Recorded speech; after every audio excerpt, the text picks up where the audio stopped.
Hello everyone. देखिए, अभी हम डिस्कस कर रहे हैं कि जो कैश फ्लो स्टेटमेंट का इनडायरेक्ट मेथड हम डिस्कस कर रहे थे। तो मैं यहाँ फॉर्मल उसका जो फॉर्मेट है वो एक बार डिस्कस कर देता हूँ और थोड़ी सी जुड़ी हुई बातें। देखिए, कैश फ्लो स्टेटमेंट में हम एक्टिविटीज़ को जहाँ से कैश आया है 3 कैटेगरी में बांटते हैं। ऑपरेटिंग एक्टिविटी से कितना कैश आया है, इन्वेस्टिंग से और फाइनेंसिंग से। एक कंपनी में इन्वेस्टिंग और फाइनेंसिंग एक्टिविटी एक साल में बहुत सारी नहीं होती हैं, तो उनके साथ इतना प्रॉब्लम नहीं है, तो उनको हमेशा हम डायरेक्ट मेथड से बताते हैं। यानी हम डायरेक्टली बताते हैं कि इन्वेस्टिंग में कहाँ पैसा गया, या मशीन बेच के कितना आ गया, या फाइनेंसिंग में शेयर इशू डिवेंचर इशू से कितना आया, या फिर उनके रिडेम्पशन पे, उनके बायबैक पे कितना गया। ऑपरेटिंग एक्टिविटी को हम 2 तरीके से बनाते हैं। डायरेक्ट मेथड जो हम डिस्कस कर चुके हैं, इनडायरेक्ट जिसको हम थोड़ा सा डिस्कस कर रहे थे। यहाँ मैं उसका आपको फॉर्मेट बता देता हूँ। तो ये है फॉर्मेट। तो हमने लिखा cash flow from operating activity. सबसे पहले हम जो शुरू कर रहे हैं तो वो है net profit before provision for tax. यानी ये वो नेट प्रॉफिट है जिसमें जो आपका एक्चुअली हम जब भी नेट प्रॉफिट वर्ड यूज़ करते हैं वो प्रॉफिट आफ्टर टैक्स होता है। कहीं भी आपको लिखा मिले कि नेट प्रॉफिट इतना है, मतलब टैक्स हटाने के बाद। तो हम नेट प्रॉफिट में जो टैक्स का प्रोविज़न हटाया हुआ है हमने, वो हम क्या कर लेते हैं, वापस से एड बैक कर लेते हैं, क्योंकि प्रोविज़न नॉन कैश नेचर का है। ठीक है, तो एड बैक करने के बाद जो प्रॉफिट आ गया है, इसके बाद हम जो नॉन कैश या फिर नॉन ऑपरेटिंग एडजस्टमेंट है उनको लेते हैं। तो देखें, adjustment for non operating and non cash item. तो इस प्रॉफिट में डेप्रिसिएशन हटा होगा। हम कई दिनों से डिस्कस कर रहे हैं इस चीज़ों पे, कई एग्जांपल भी लिए हमने। डेप्रिसिएशन को हम ऐड बैक कर देंगे। किसी भी फिक्स एसेट को बेचने पर या इन्वेस्टमेंट को बेचने पर जो लॉस हुआ होगा, जो कि वो P&L से हट गया होगा, उसको हम ऐड बैक कर देंगे। गुडविल राइट ऑफ करने में कैश का आउटफ्लो नहीं होता। देखिए, जब हम गुडविल खरीदते हैं तो वो इन्वेस्टिंग है, या हम गुडविल बेचते हैं तो वो भी इन्वेस्टिंग है। लेकिन गुडविल खरीदी है और उसको हम 5 सालों में, 10 सालों में राइट ऑफ कर रहे हैं, तो वो कैश का फ्लो ही नहीं है। मतलब हमने 1 लाख की गुडविल खरीदी, इन्वेस्टिंग एक्टिविटी का आउटफ्लो है। अब इसमें से हम 10,000 हर बार P&L में डाल रहे हैं, तो ये तो क्या हो रहा है, नॉन कैश नेचर का आइटम है, तो हम उसको P&L में वापस से ऐड बैक कर देंगे। ऐसे ही प्रिलिमिनरी एक्सपेंस चुकाना कैश का आउटफ्लो है, लेकिन प्रिलिमिनरी एक्सपेंस को राइट ऑफ करना कैश का आउटफ्लो नहीं है, इसलिए हम उसको ऐड बैक कर देंगे। Discount on issue of debenture अगर हमने P&L से राइट ऑफ किया हुआ है, उसको भी हम एडजस्ट कर देंगे। इंटरेस्ट ऑन डिवेंचर या लोन एक्रूअल बेसिस पे, जितना हमने एक्रूअल बेसिस पे P&L से हटा दिया होगा वो हम यहाँ ऐड बैक कर देंगे, और हम फाइनेंसिंग से उतना माइनस करेंगे जितना हमने एक्चुअली पे किया है। ठीक है। ऐसे ही profit on sale of fix asset होगा, तो हमने उसको कंसीडर कर लिया, उसको माइनस कर देंगे। डिविडेंड की इनकम होगी तो इसको हम यहाँ से हटा देंगे और इसको हम इन्वेस्टिंग में ले लेंगे। ठीक है। Interest income on investment, investment पे एक्रूअल बेसिस पे हम जो इनकम P&L में ले जाते हैं उसको हटा देंगे, और जितना रिसीव होगा वो हम इन्वेस्टमेंट में ले लेंगे। गवर्नमेंट ग्रांट अमोर्टाइज इन P&L। आपके क्लास नोट्स में जो मैंने आपको दिए हैं उनमें 2 क्वेश्चन हैं जिनमें गवर्नमेंट ग्रांट का पॉइंट आया है।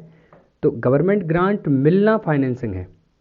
मैंने ये 3 का अलग से जो वीडियो बनाया था उसमें भी मैंने इस बात को मेंशन किया था कि गवर्नमेंट ग्रांट मिलना, सरकार से पैसे मिलना फाइनेंसिंग है। लेकिन वो हमें पैसा मिला, हमने उसको एक बार में इनकम नहीं दिखाया। 1 लाख रुपए सरकार ने हमें दिए, हमने क्या किया, 10,000 हर बार के P&L में ले जा रहे हैं। पैसा मिला, उसको हम P&L में ले जा रहे हैं, तो बताएं एक्सपेंस के रूप में ले जा रहे होंगे या इनकम? तो पैसा मिला है तो इनकम के रूप में ले जा रहे होंगे। तो हमें जो पैसा मिला है वो फाइनेंसिंग है, इनफ्लो। और उसको हम थोड़ा थोड़ा सा P&L में ले जा रहे हैं, तो हम उसको कहीं ना कहीं नेट प्रॉफिट को बढ़ा दे रहे हैं। और जब उस नेट प्रॉफिट से हम ऑपरेटिंग एक्टिविटी का कैश फ्लो निकालेंगे तो उसमें गवर्नमेंट ग्रांट का छोटा छोटा अमाउंट इंक्लूड है, जो कि हमने फाइनेंसिंग में पूरी तरीके से कंसिडर करना चाहिए, इसलिए उसको हम ऑपरेटिंग से हटा देंगे। ठीक है। और अगर कोई एक्स्ट्रा ऑर्डिनरी आइटम का कोई भी ट्रीटमेंट हो चुका है पहले से, तो उसको हम रिवर्स कर देंगे। यहाँ हम ट्रीटमेंट दे नहीं रहे हैं, यहाँ हम क्या कर रहे हैं, रिवर्स कर रहे हैं। क्यों कर रहे हैं रिवर्स? सपोज करें कि स्टॉक जल गया और 5 लाख मिले, तो 5 लाख रुपए जो हमें इंश्योरेंस कंपनी से मिले वो कैश का इनफ्लो है, करेक्ट। तो फिर P&L में आना चाहिए और कैश फ्लो फ्रॉम ऑपरेटिंग में भी आना चाहिए, करेक्ट। तो जो 5 लाख रुपए आपको मिले हैं स्टॉक के जलने पर वो इनफ्लो है ऑपरेटिंग में आएगा, क्योंकि जो कहीं नहीं आता वो ऑपरेटिंग में आता है। लेकिन मुद्दा ये है कि AS3 बोलता है कि कैश फ्लो को दो तरीके से दिखाओ। अगले पेज में दिखा रहा हूँ कैसा। एक कैश फ्लो बिफोर, सॉरी एक मिनट, ये आप दिखाओ cash flow after tax but before extra ordinary item, यानी कोई एक्स्ट्रा ऑर्डिनरी घटना नहीं हुई होती तो कितना कैश आया होता। मतलब स्टॉक जलने से जो पैसा आया वो तो ऑर्डिनरी बात नहीं है, तो अगर वो पैसा ना आया होता तो कितना आया होता। मतलब cash flow before extra ordinary item. Before का मतलब हो रहा है कि उसका जो पैसा आया है या एक्स्ट्रा ऑर्डिनरी में जो पैसा गया है, अगर वो ना हुआ होता तो क्या होता। इसलिए अगर हम उसका इफेक्ट दे चुके हैं तो हमें उसको नलीफाई करना है।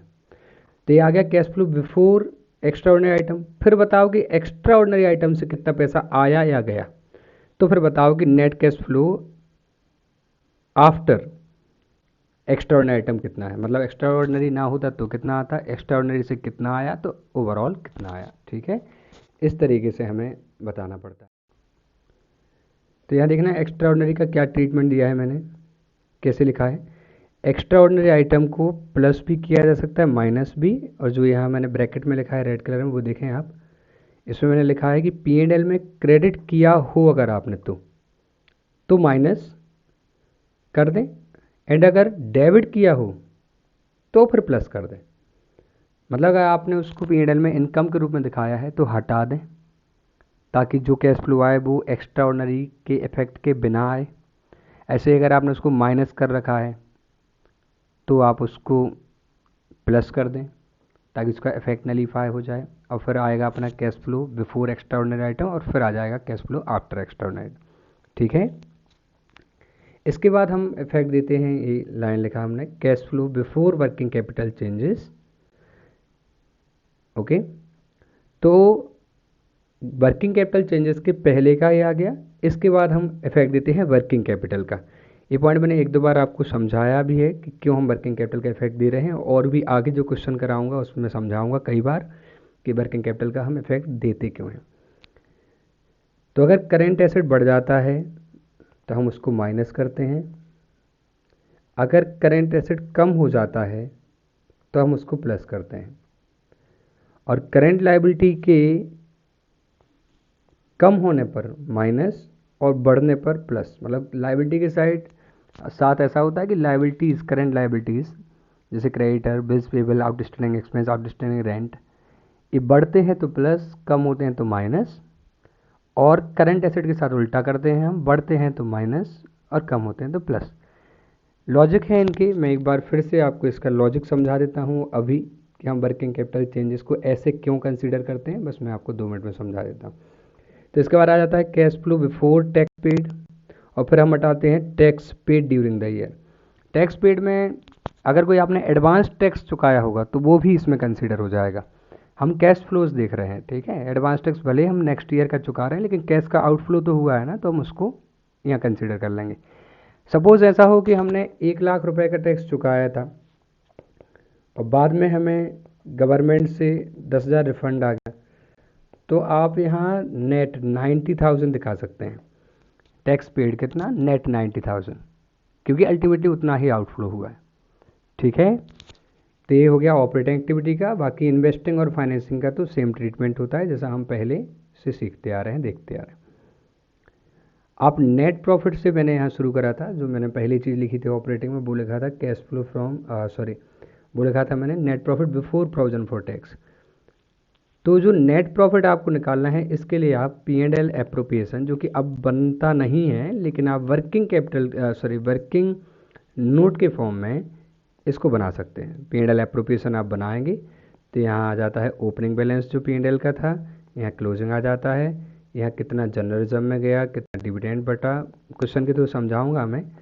तो यह बैलेंस फिगर में आ जाता है कि नेट प्रॉफिट कितना है। ये जो नेट प्रॉफिट है आप ध्यान रखना, ये प्रॉफिट आफ्टर टैक्स होता है। ठीक है, नेट प्रॉफिट मतलब होता है प्रॉफिट आफ्टर टैक्स। अब मैं आपको एक पॉइंट फिर से समझा देता हूँ, वो ये है कि ये सर हम एक कर क्या रहे हैं एग्जैक्टली, है ना, इसका मैं कॉन्सेप्ट आपको समझा देता हूँ। देखें, फॉर एग्जाम्पल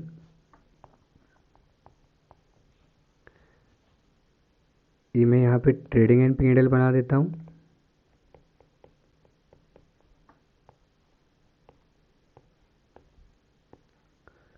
और मैं वर्किंग कैपिटल चेंजेस के लिए कुछ एग्जांपल ले लेता हूँ, ठीक है। फॉर एग्जांपल जो सैलरी का एक्सपेंस है वो 10,000 रुपये for the year. Opening outstanding salary nil थी और क्लोजिंग आउटस्टैंडिंग सैलरी सपोज करें 2,000 रुपये। तो अब बताएं कि हमने कितनी सैलरी पे की होगी। नॉर्मल सा पॉइंट है, 10,000 की सैलरी थी, 2,000 क्लोजिंग आउटस्टैंडिंग, तो सैलरी पेड होगी 8,000। अब जब हम कैश फ्लो स्टेटमेंट बनाएंगे और ऑपरेटिंग एक्टिविटी बनाएंगे, तो ऑपरेटिंग एक्टिविटी को दो मेथड से करा जा सकता है, एक है डायरेक्ट और एक इनडायरेक्ट। डायरेक्ट मेथड से जब हम ऑपरेटिंग एक्टिविटी बनाएंगे तो उसमें हम लिखेंगे ऑपरेटिंग एक्सपेंस पेड, जिसमें कि सैलरी आ जाएगी। तो बताएं हम कितना दिखाएंगे, 8,000 रुपये जो हमने पे हुआ हो किया होगा। इनडायरेक्ट मेथड में क्या होता है, इनडायरेक्ट मेथड में जो नेट प्रॉफिट है हम उसको लेके शुरू करते हैं, ठीक है। और हम शुरू करते हैं कि नेट प्रॉफिट हमने ले लिया, फिर हम क्या करते हैं, एडजस्टमेंट करते हैं नॉन ऑपरेटिंग या नॉन कैश के।